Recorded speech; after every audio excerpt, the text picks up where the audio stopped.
draft or something that I was Oh, on. yeah. I'd be honored. Let me know.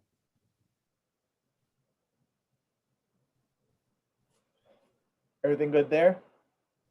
Yeah, yeah. Like I said, away for vacation for a week plus and taken out from under it after that. But yeah, no complaints. Love this job. It's a great job. Yep.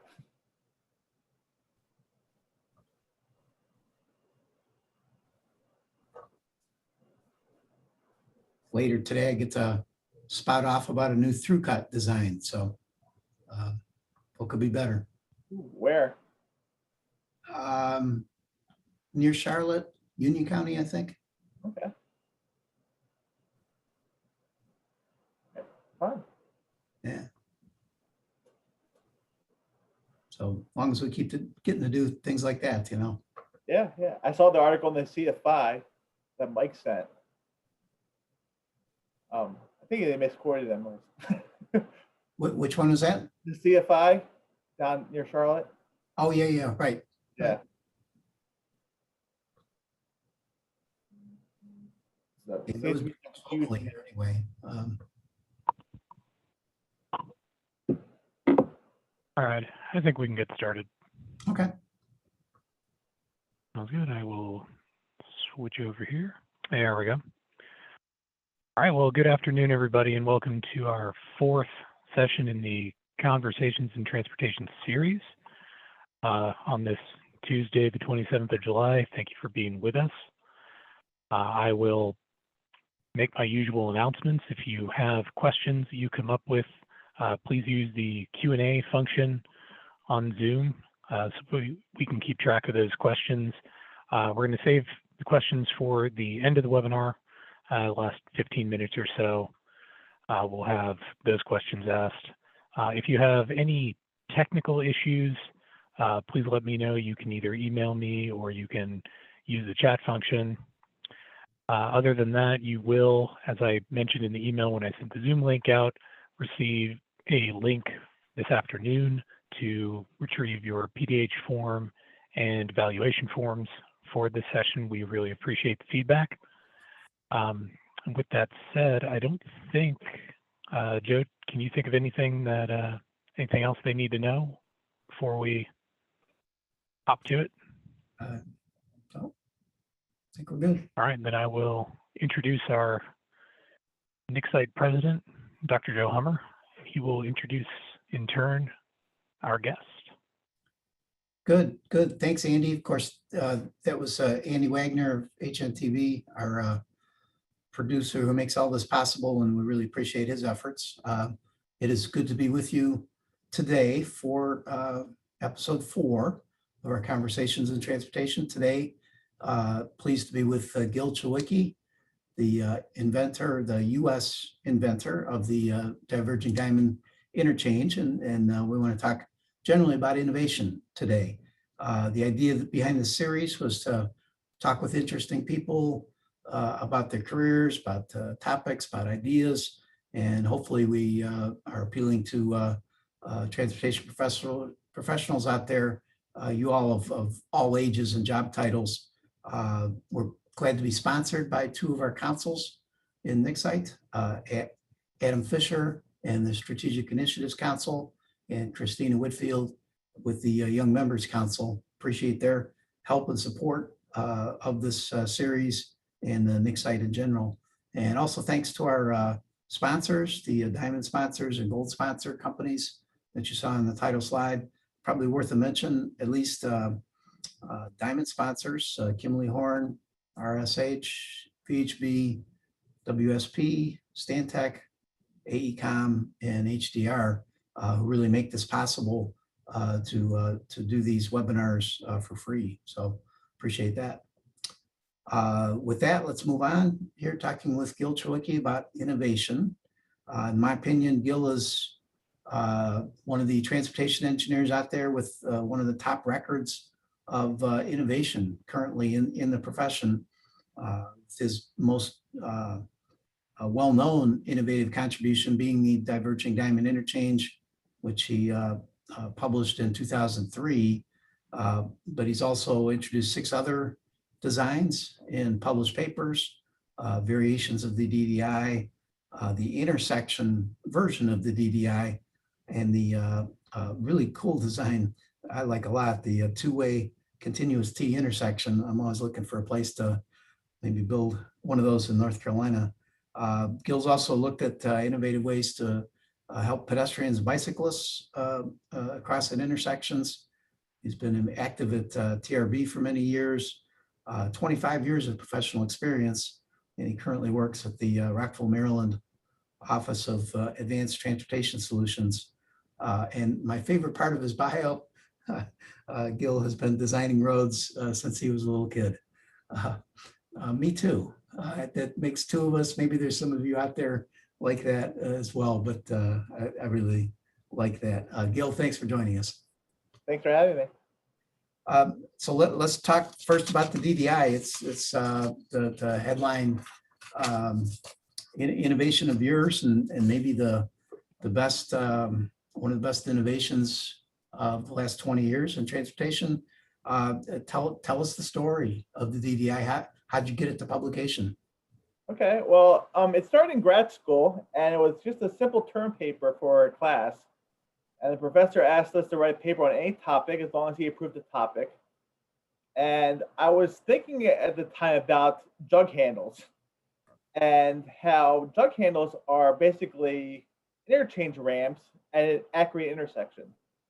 So I was thinking, wow, what if I found some really interesting interchange that had some interesting ramps and converted that to an accurate intersection? So there was a very interesting interchange in Baltimore, just northeast of Baltimore, I-695, I-95. If you go to Google Earth, you can find the interchange that's been redone recently. But if you go to the historic views, you'll see the design where the interchange, the 95 and 695, they crossed over each other. So the right exits happened, then they crossed over each other, the through movements, grade separated, and then they have left exits.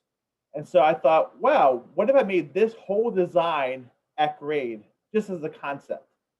Obviously not going to do that for an interstate interchange, but just as a concept. So I played around the geometry a little bit to make it more tight. And then you had basically a main intersection in the middle, and then you had all these crossover signals on the outside. And I thought, that's nice, but you really need a perfect situation for that to work traffic-wise. But what if I untangled one side and just kept the other side tangled? And with that, I came up with the concept, which I wound up calling the synchronized split-phasing intersection, which I loved. In fact, traffic-wise, I love it more than DDI even, because you can get that perfect progression. But once I had that and I had something different than interchange, I said, okay, well, now that I have something different, what if this became an interchange? And so instead of having direct right and left at the intersection, I built the ramps, and that became the DDI. So I got an A on my paper. That was good. And I started studying it more, and it was really, I thought the idea was really good. And then, I wound up finally publishing a paper at the Urban Street Symposium conference that was held through TRB in Anaheim, California in 2003. My advisor said it's easier to get something into a conference than it is to get into like a published paper. So just do that, you'll get a paper approved pretty easily, and then you can present it, and that's what wound up happening. The reminds me of the FedEx founder, Fred Smith, who came up with the idea for his company as part of a class project as well. I think if I remember the story right, he only got a B on his paper. So, but occasionally something good happens out of those papers and classes. So, order of magnitude, how many hours or days or years do you think you spent kind of polishing up the DDI before it was ready for prime time? Concept-wise, it didn't take long. It was the term paper. I played around with it a little bit more. I did do some simulations in Synchro at the time, just to kind of play around with it. I did a test intersection for the SSP, the synchronized split-phasing intersection, a test interchange for the DDI. So that took some hours. Mhm. But this was all my own time, and I proved that to myself that hey, it works. And then the real part was, can you get the geometric design to work? The traffic looks to work. Now can you get the geometric design to work and make sure there's no driver confusion? It's important to be your own tough critic, isn't it? Yes, yeah, and it's really important to not just say, oh, this will work. Don't worry about it. You got to keep criticizing. You got to keep saying, well, this could be a problem. This is a problem. Is there a fatal flaw? Keep looking for those fatal flaws. And when I didn't see a fatal flaw, the only potential fatal flaw was again the driver confusion. But I didn't think that was going to be a huge issue. I thought it could be an issue, but I didn't think it would be a huge issue. But that was the only thing that could possibly have been a fatal flaw for his design. That squares with, if I'm asked to describe the DDI these days, I say it's an interchange that it's not the best at anything, but it's not, there are no flaws. It's not bad at anything either. It's sort of, Right. it does a middling job at everything we ask an interchange to do. Right. And of course, there are situations where the DDI does not make sense at all. Sure. But yeah, it's pretty powerful because of the way it's configured. So did you go to the ribbon cutting of the first one in Springfield in 2009? I did. It was a surprise. I found out a week before the ribbon cutting ceremony that they were opening up the first DDI in Springfield, Missouri. And for a while, it looked like it could have been first DDI could have been in Ohio, Findlay, Ohio, and then it looked like it was going to be in Kansas City, the Front Street DDI, which eventually did open up, but they had funding issues. And so little did I know that the southwest corner of Missouri in Springfield, they saw the Kansas City DDI and said, wow, this might solve this problem here in Springfield. So they did everything in-house. There was no consultant. And it was kind of a secret. Even Federal Highway didn't really know. At least like maybe the branch knew, but not like the headquarters. And so I found out a week before, I got a call from Federal Highway saying, hey, this DDI is opening up in Springfield, Missouri. So my boss was actually on vacation. So during that week, so I said, I'm just going to drive there and go. I don't care. And so I made a few calls to Missouri and made sure, they knew who I was. I was some weirdo coming. And so I drove down there. It's a 17-hour drive from Maryland down to Springfield, Missouri. And it was great.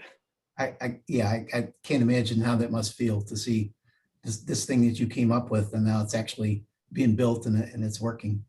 Right. No, it was great. And then to hear the story from them also, what the problem was there. It was a huge problem with backups 2 to 3 miles in both directions in the morning and evening peaks. Crashes unbelievable.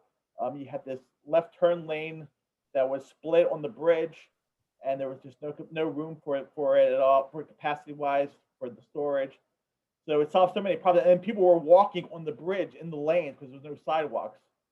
So it solved so many problems for them without touching the bridge. It was just amazing how successful it was. You could see on day one how successful it was.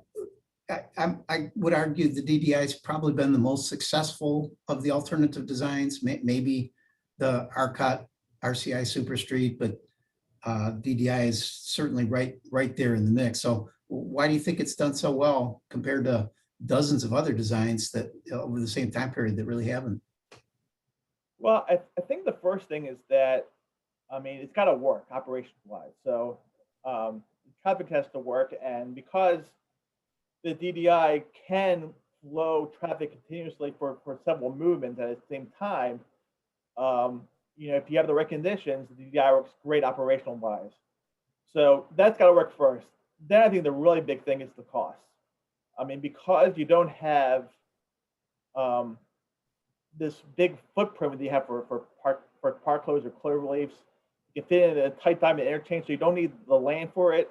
And then you don't need to have these big structures either, because now these left turn lanes that you needed to have for storage, or these aux lanes that you needed to have for the loop ramps for the acceleration lanes, you don't need them on the structure or below the structure anymore. So you can split off the turns from the through movements and then that really brings down the cost and the structure. So, I mean, those are the two biggest costs for any interchanges: the structure costs and the footprint. If you can bring those down, I mean, the DDI the cost saving has been tremendous.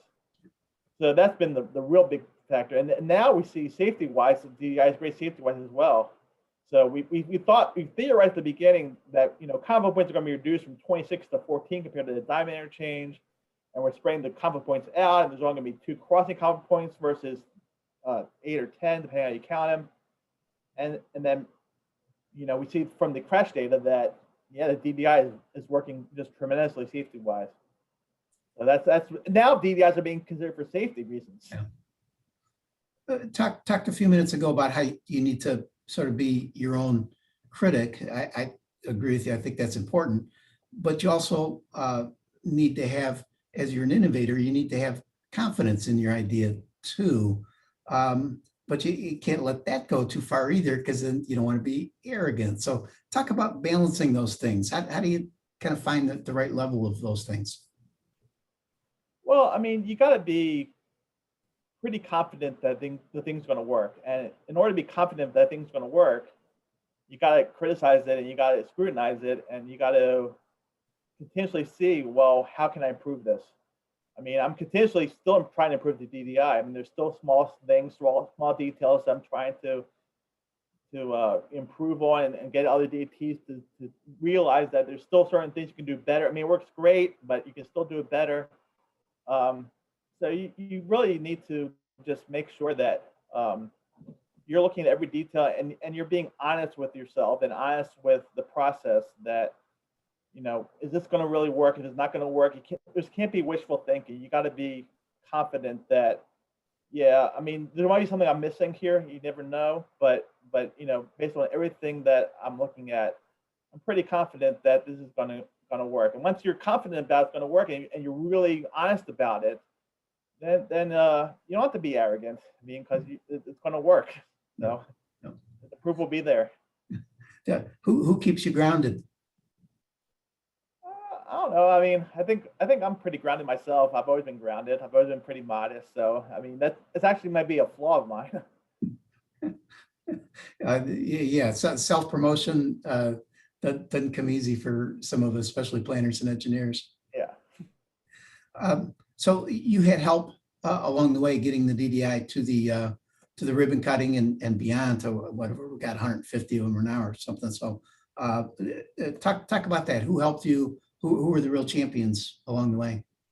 Well, when I presented in Anaheim, I had a lot of people looking at me like I was crazy. I mean, I was just a young engineer. You know, this is kind of a crazy idea. Who would ever cross traffic to the left side of the road?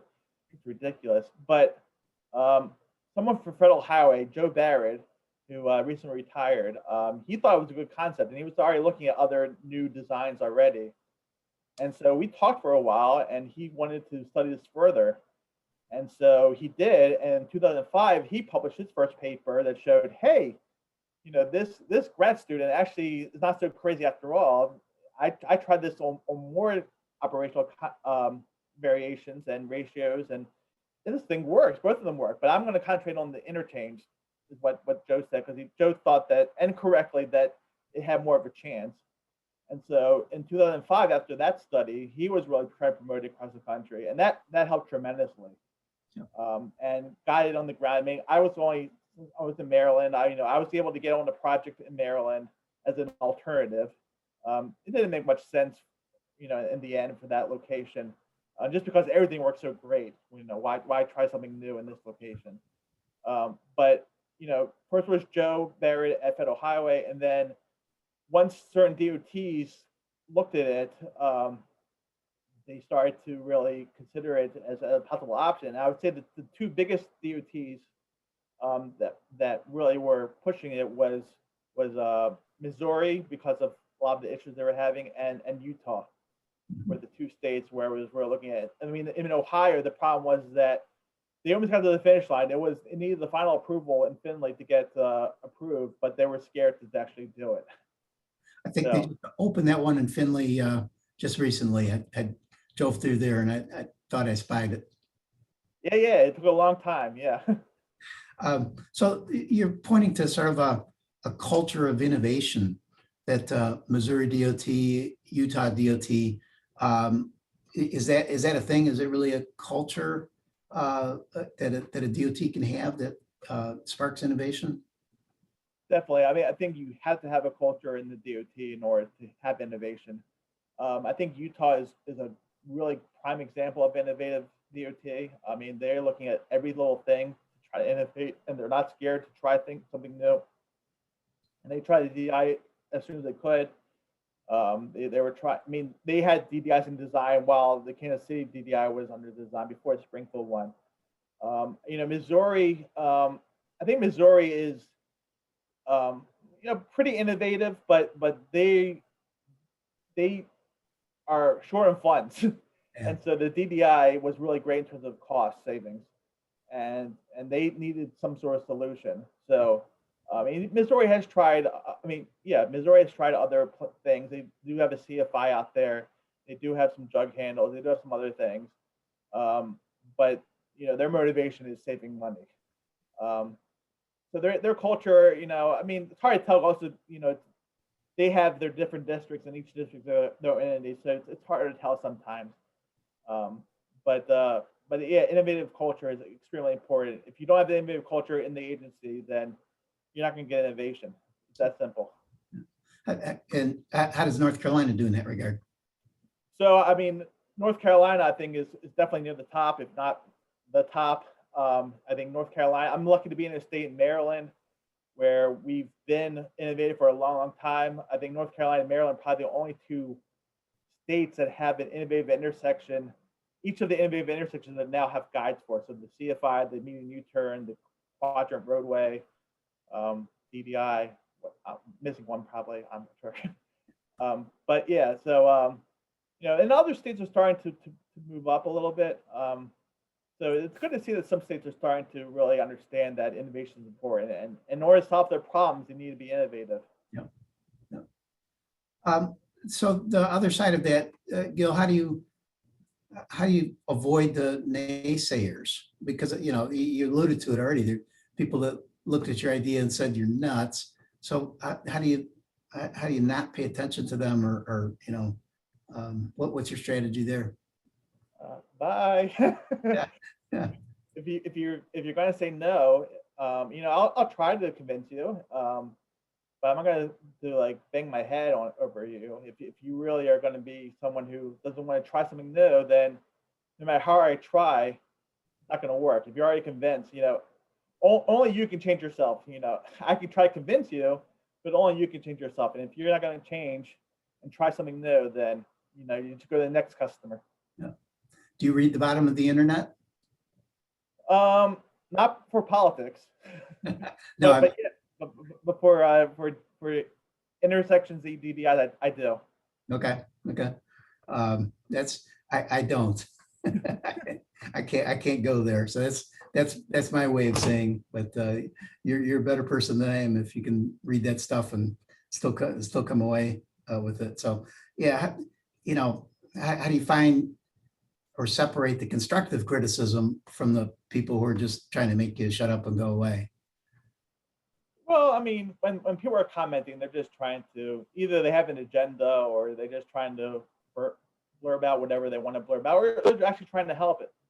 So, fortunately, the DDIs, most people, after they drive through a DDI, they're very acceptable. They accept it very, very willingly, and they realize how good it is.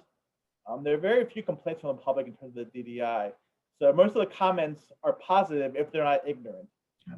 If they are ignorant, then they say, this sucks, and, why would you do this? And you're going to ruin everything. But it's the same kind of thing you hear about any kind of new design. So when that happens, all right, you're ignorant. That's fine. That's what you have right now. And I'll try to convince people.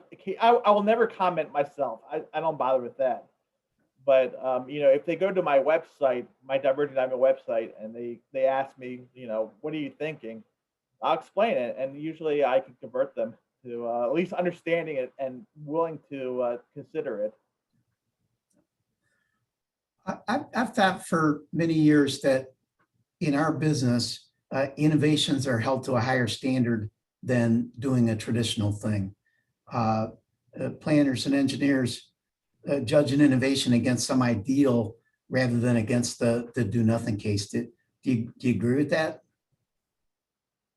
No, definitely. I mean, it's definitely, in order to try something new, I think there's a higher standard because there's a greater risk. Because there might be a chance for a failure because you don't know what's going to happen. So that greater risk brings it to a higher standard. And sometimes it's fair, sometimes it's not. Sometimes you're looking for excuses to why not to do something. Yeah. And I think an important part of the innovative culture is to not say no, at least initially.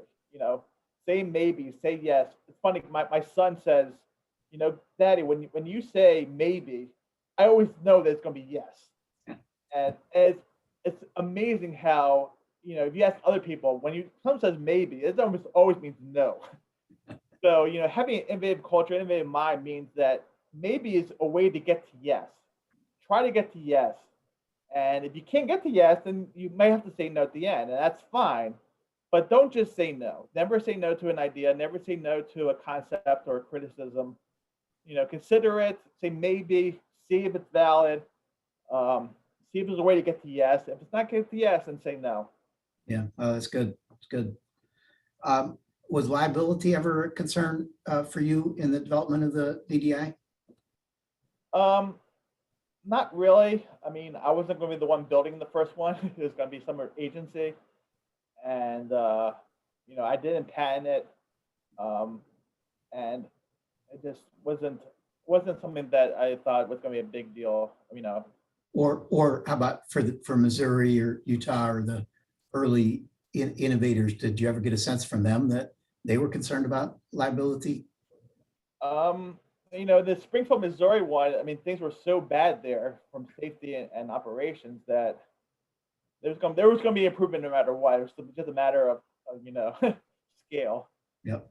So I don't think they were worried about it there. And I think once that showed to be working, and the other thing that was great also with the DDI, which I forgot to mention, was that before I wrote the first paper in 2003, I actually discovered the one in Versailles, France, when I was on vacation, of all things.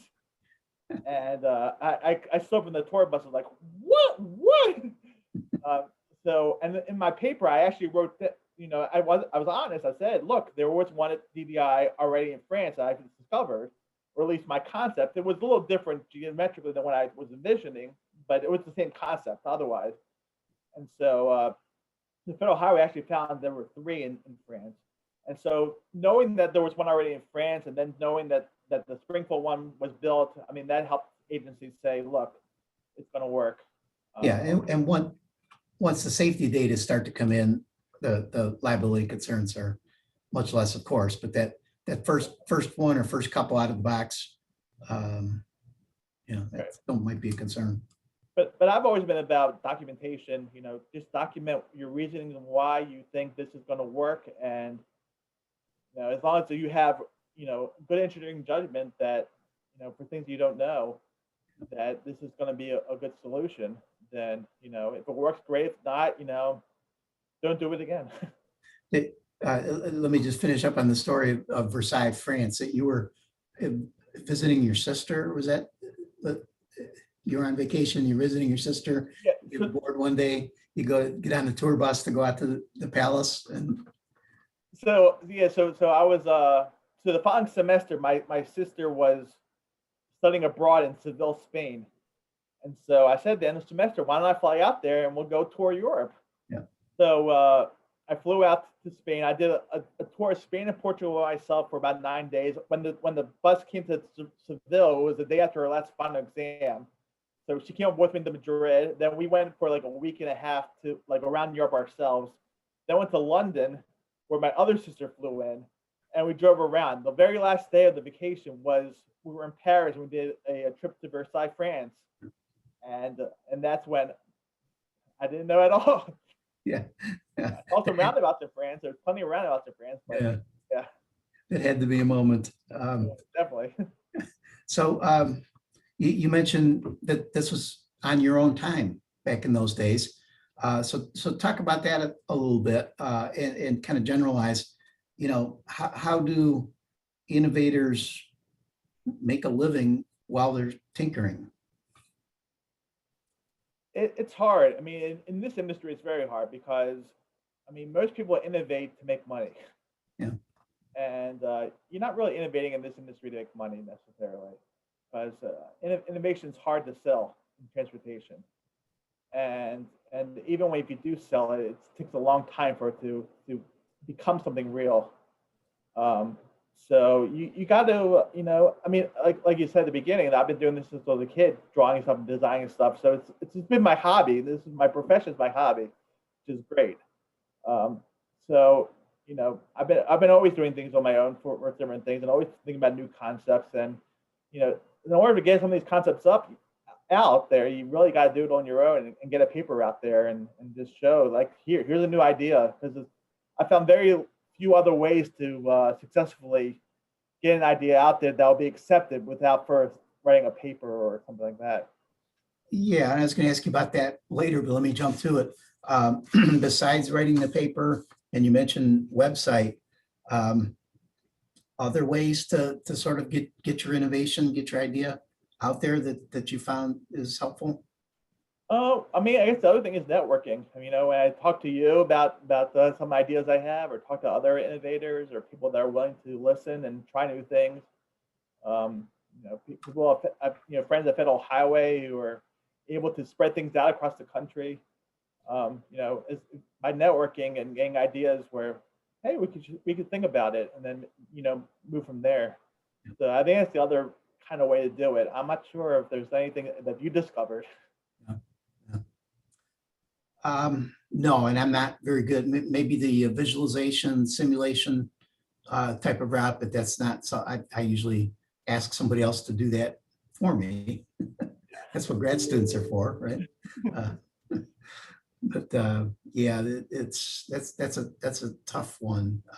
It's not, again, it's not something we're good at as engineers and planners, is the sort of promotion or PR aspects. Right, right. Did you ever think about applying for a fellowship or something to support your innovative habit? No, I'm not sure what's out there, to be honest with you. So no. And you never have worked for a university other than grad school, but since then you haven't worked for a university or a research center or really in the research business. So why not? Do you think that they do a good job of supporting innovation? Um, yeah, I mean, I do like research, and I've been doing more and more research as the years have gone. But I think it's really important to stay in the application side as well. I think to become an expert on something, you need to have what you need to have three elements: knowledge, understanding, and application. And on the research side gets the knowledge and they get the understanding. When they do the research, they're trying to understand that knowledge and get new knowledge, but they don't apply it in the real world, and that can create problems. Not problems, but it can slow innovation, because when you don't know what the how part of it, when you don't know the applying part of it, it can create things that you're not aware of in the process, in certain design elements. So I really feel like to be an expert on something, you need to have both the research side and the practical side, the application side. So I steered clear of academia for mainly that reason. A few other smaller reasons, but Good, good. What about innovation in companies? Steve Jobs, Elon Musk, Jeff Bezos, those are three heroes of mine who somehow, managed to be personally innovative and create innovation, get a corporate culture of innovation going there too. So have you thought about that? Starting a company or, making your company more innovative? yeah. Well, I am on my own right now. I mean, I'm trying to sell innovation. Innovation is hard to sell.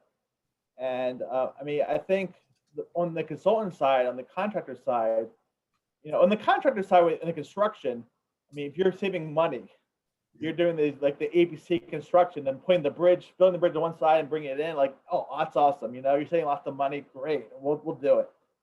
But in terms of ideas and concepts, from the consultant side, you're only able to sell your innovation to the client based on what the client's willing to do.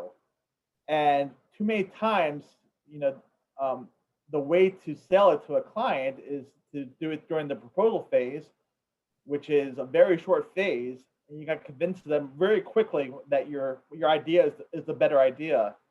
And so if you're going like a small idea better, then the DOT can buy it. But if you're trying to make a couple leaps ahead, a real innovative idea, it's a really, really hard sell. And I've been unsuccessful on many of those cases.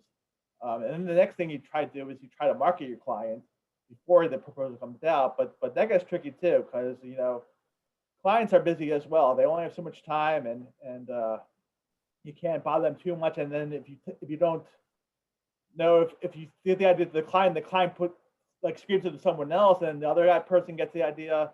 So there's many issues with that. Yeah. That doesn't sound like overall you're very sort of optimistic about innovation in our business. That's a lot of barriers. It is a lot of barriers. Yeah. I think it really starts at the agency level. And the agencies have to be innovative first before the consultants can really sell better innovation. Back to your process.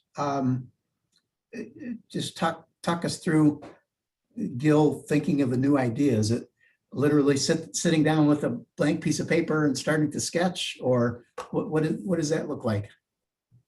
So when I was a kid, I used to just draw a pen and actually draw it with me. You can kind of see.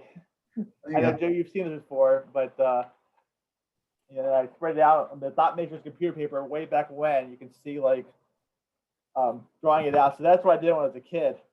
This is actually from high school, that drawing.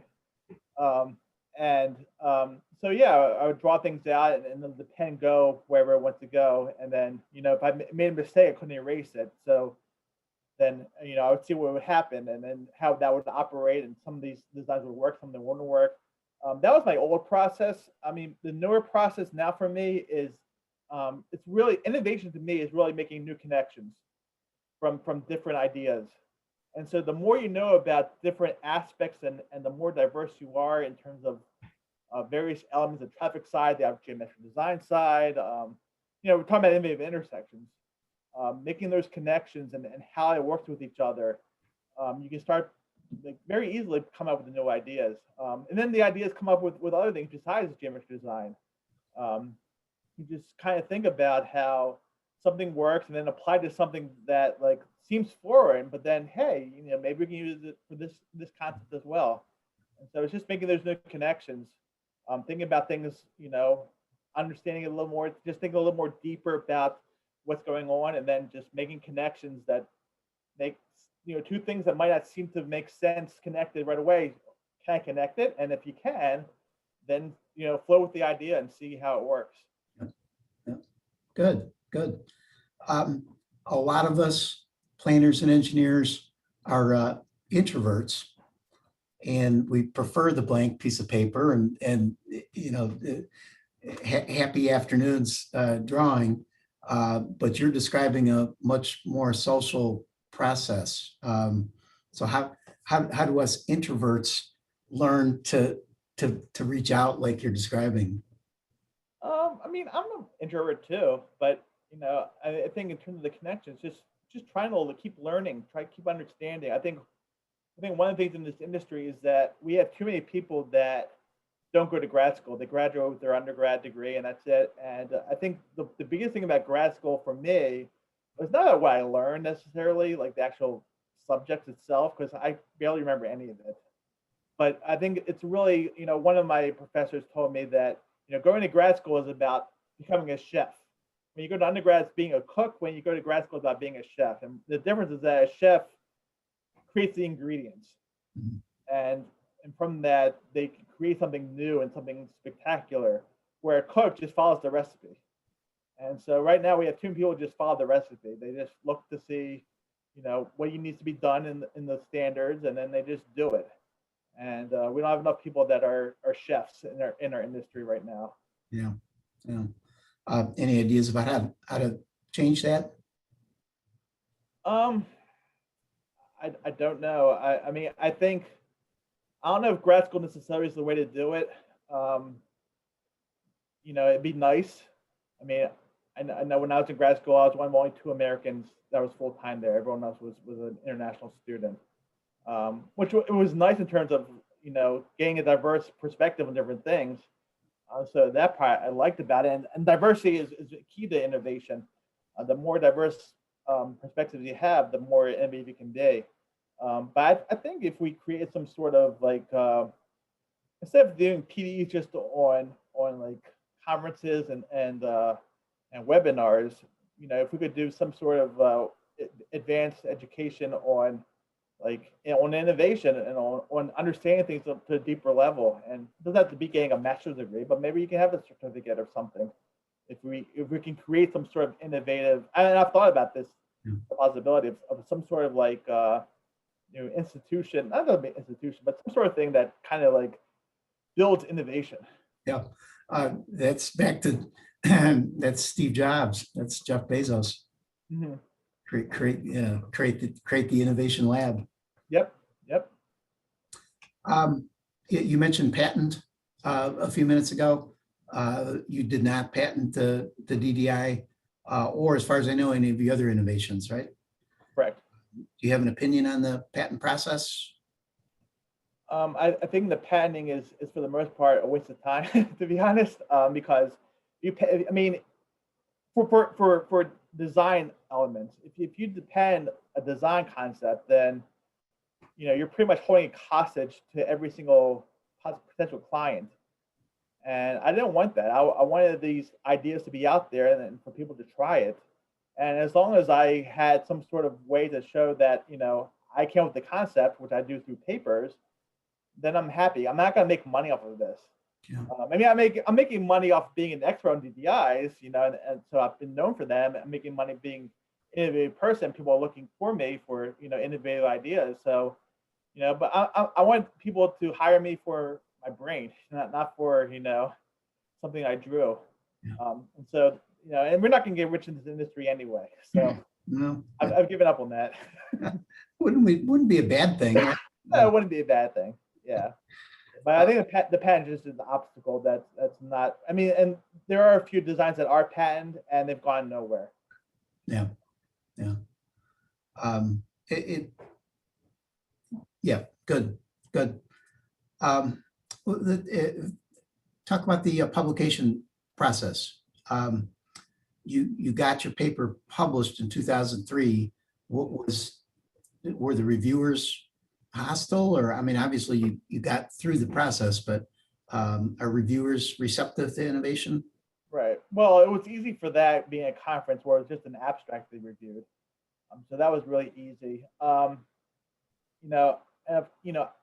definitely reviewed many papers on other innovative ideas. I've seen other reviewers, and I want to be fair. I want to push people to look at some of the ideas and make them as good as they can. But I'm fair with them, and I definitely see some reviewers that are not fair.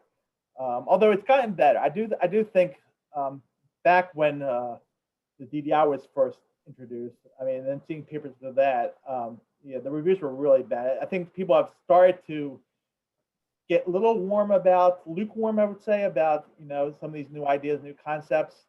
But then we're again, this is a problem with the engineers also, is that we are so much into saying no in terms of red inking things and finding problems and redlining things that that's what we do. And so I think when you're reviewing things, we often get into that kind of role and that kind of culture, and sometimes it goes a little too far. Yeah. I want to remind everybody, if you've got a question, please enter that into the chat. As we wind down here, we'll be happy to take your questions for Gil, and welcome that. So don't hesitate. if you've got something. Um, the 3 levels of learning you mentioned before, knowledge, understanding, and application. You noted academics are missing the application side, but who's missing what other sides too? And Well, I alluded to it that on the practice side that we have too many cooks and not enough chefs, and so you're missing the understanding side on the practice side. Yeah. So too many people are on the practice side are just looking at the recipes, looking at the standards, and then going right to the application and not going to the understanding part. And like if you're thinking about things like context sensitive solutions, the context sensitive is really the understanding. Understand your context. And so if you want really great solutions that are context sensitive, you got to understand what's going on, and then that's the missing part on a lot of these projects, and a lot of the application side is that we need more understanding. If we get the understanding part on the practice side, that would be a huge bonus. yeah, and so then the obvious follow-up is how do we get that? Where does that come from? Well, as I mentioned before, if we get more people in grad school to learn at least the idea of thinking as chefs, and if we start not relying as much on standards. Of course, we have to have standards, and of course, there's things we got to make sure we do. But when is the standard really about safety, and when is the standard about just making things look pretty and consistent? And when can we go away from the standard and design exceptions and design variances? There's such a huge obstacle in many DOTs, and can we find a way to just we create the design standards to begin with.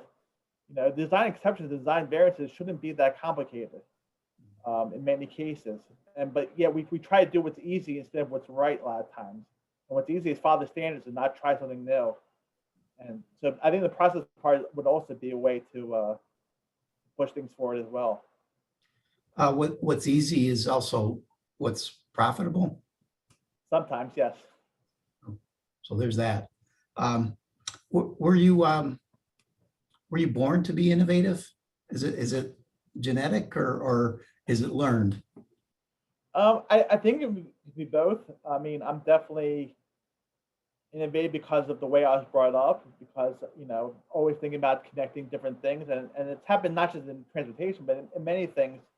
I've always had grown up with thinking about new connections and things like that. So it is a little bit innate in me, and I think some people kind of have that. But I think it's a very capable. You can definitely learn how to be innovative. Again, it's just about making new connections to maximize benefits.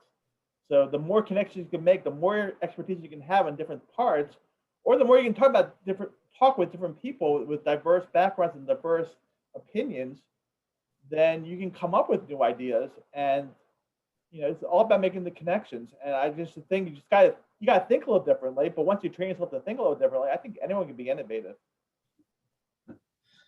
Was there a particular class in college or high school even you look back on and say that that class or that teacher really helped kind of develop that mindset in me? No, I think it's more about my dad, really. Just being brought up with just thinking about new things and always having conversations and arguing about different things. I think it was really on the family side, where not saying that my teachers weren't valuable, but just in the main place I've gotten it growing up is probably from my dad. Right. Andy, I saw a question come in. I do remember to unmute myself. Yeah, Harry had a question. Have you looked at any other state standards, I guess, related to what you were just discussing? In terms of DDIs, or? He just, I'm not sure. Andy, he just sent a follow-up as well. Oh, I see. Okay. Okay, he's asking about, yes, about DDIs, signing and marking them, I suppose. Yeah, I've actually been encouraging states not to develop standards specifically for DDIs. Kind of going back to what the conversation we were having, like once you're stuck with a standard, then you can't be flexible. And I think there are a few things we can probably start making standards on at this point. The second DDI guide is out now. Definitely a lot of improvement from the first DDI. And we definitely have people in North Carolina that contributed to that and helped out with that. And they did a great job, including you, Joe. But a little. But yeah, I mean, so states are starting to put out standards. Some states are really quick with standards, and they get into trouble a lot of times because of that. But the states that have done some standards already, there are some slight variations. There's definitely things that you could still argue for or against. What I'll give you an example. It's not necessarily a standard, but in the first federal highway guide, they said that the crossover angle should be 45 degrees. And that's just a ridiculous standard to reach most of the time, especially if you're doing a retrofit and you're using an existing bridge. And we're seeing the research now that it's not really necessary. But if you're stuck with a 45-degree because you thought it was a good idea, that now you need a design variance for that, because some agencies will say, well, we're using the federal highway guide as our standard. And it's not supposed to be a standard, it's supposed to be a guide. So you can get in trouble with that. So I try to encourage states not to do that. Some states have the culture of building standards, so they are. And I've definitely seen a few of the standards. And in fact, in Utah, they tried to do that pretty quickly, standards. And I've heard they've regretted doing some of the stuff they've done. Good point. Thank you. And thanks to Harry for those questions. Gil, you probably know I've got an interest in automated vehicles. It seems to be the way of the future for our profession. What do you think automated vehicles mean for innovation in our profession? How do you see that playing out? I think it's huge. I think it's really huge. And I mean, to solve the operational issues in a lot of cases, and obviously the safety issues. As long as people can realize that you can have a crash every once in a while, but saving 99% of these lives is gonna be worth it for every 1% that happens. Going to try to solve that 1% also, but it's huge. That goes to the huge barrier that you were mentioning earlier about we have to get over some of these innovations. But then in terms of how it affects geometric design, it's going to be huge. I think how it affects way people move, the way buying cars. Are we going to just rent a car or rent trips now, or are we going to still have cars that you own? I mean, there's so many things, and I think it's really interesting now also in terms of like traffic wise, when we're designing for 20 years in the future, are we designing with these automated vehicles in mind that are going to be out on the street at that time? And I think some agencies are trying to look at that, but a lot of them are not. And so, we got to think of some of this stuff even now. Yeah, that's easier said than done, maybe. Yes. Advice for our younger members looking in today, if they have in mind that they want to try to innovate and be creative and make the world a better place in that way, how can they best prepare?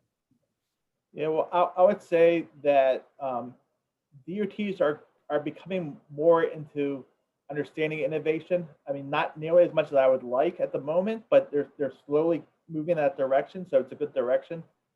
So innovation is going to be out there, for if you have an innovation that you think is going to be good for a client or just for the welfare of this world, get it out there.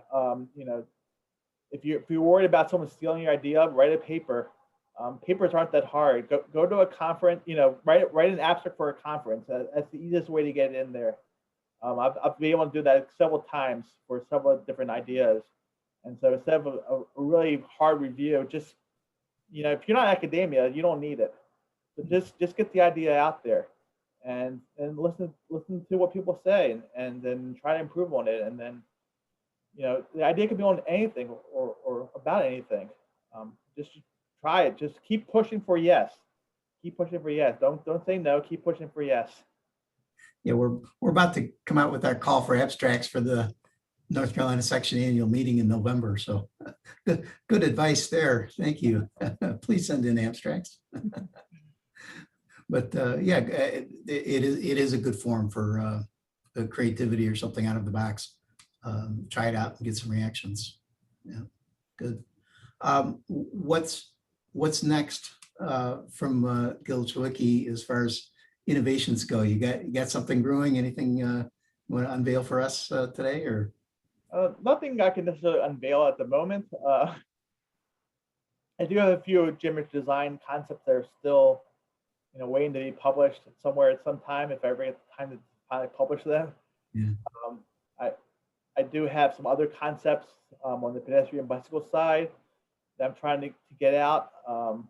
If all these conferences start having these conferences being canceled because of COVID, then maybe they've been out already. But it looks like hopefully this pandemic will be over really soon, and I'll be able to get to some of these conferences and get some of these things out there. Because I think I have a lot of other good ideas out there, and hopefully they'll be out there as soon as I can get them out there. And pedestrian bicycle, actually, an aspect that to me is looking for some good innovation.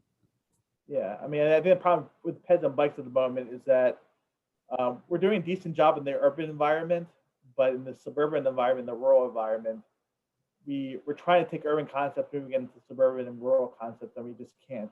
They just don't work, and we got to find new ways. And so that's what I'm trying to do right now, is find innovative ways to solve the suburban and rural issues.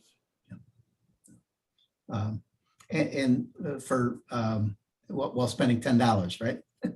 With those tight budgets in mind that we talked about before. Right. So, good. I think that about wraps it up. We're just about out of time. Andy, any last questions come in that we should field, or? Not that I've seen. Okay. Gil, any last closing thoughts? Well, your questions were too good, so that's why. Thank you. We went through a lot here. No, but I would just say in terms of innovation that, just if don't get frustrated over it. If you have any ideas, I mean, I think innovators can get frustrated in this industry, and so just keep pushing, keep trying new things, try to get some paper out there, try to get some idea out there. It doesn't have to be a paper. If you're not a good writer, I mean, most engineers aren't good writers. I'm not a great writer myself. It doesn't matter. Just get something out there, or give a presentation at IT, give a presentation somewhere else about a new concept, and just keep pushing, even if it's got to be on your own for a little bit. If the idea is good, you'll get recognized. Awesome. Let's wrap it there. Thank you so much, Gil. Always a pleasure, and particularly talking with you about for an hour on innovation is, I think, an hour very well spent for me anyway, and hopefully for the other folks on the line. Andy will send you a message with how to obtain your PDH form, fill out an evaluation, get a form, document your experience here, and look for us again probably in September with the next installment of Conversation in Transportation. Really appreciate it. Have a good rest of the day, rest of the week, and annual meeting in November. Hope to see you in person then. Thanks a lot. Take care.